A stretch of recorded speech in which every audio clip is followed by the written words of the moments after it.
রয়েছে বিদ্যালয়ের ছাত্রছাত্রীদের পরিবেশনায়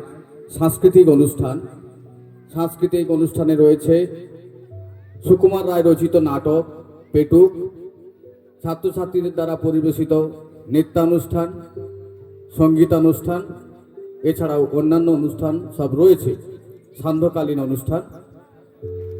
এখন আমাদের মধ্যে মঞ্চে উপস্থিত রয়েছেন এমন একজন ব্যক্তিত্ব যাকে আমরা বিদ্যালয় যখনই স্মরণ করি, বিদ্যালয়ের সুখে দুঃখে যে কোনো প্রয়োজনে যিনি এক কথায় হাত বাড়িয়ে দেন, আমাদের পাঁশকুড়া 1 নম্বর পঞ্চায়েত সমিতির সম্মানীয় সদস্য তথা বিদ্যালয় পঞ্চায়েত সমিতির সম্মানীয় কর্মাধ্যক্ষ বন ও ভূমি বিভাগের শ্রী অজয় কুমার মণ্ডল মহাশয়।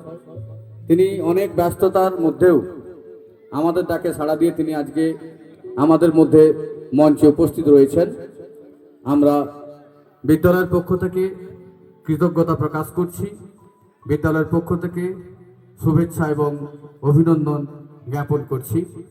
এখন সেই অজয় মণ্ডল মহাশয়কে আমন্ত্রণ জানাবো আজকের এই সভায় কিছু কথা বলার জন্য।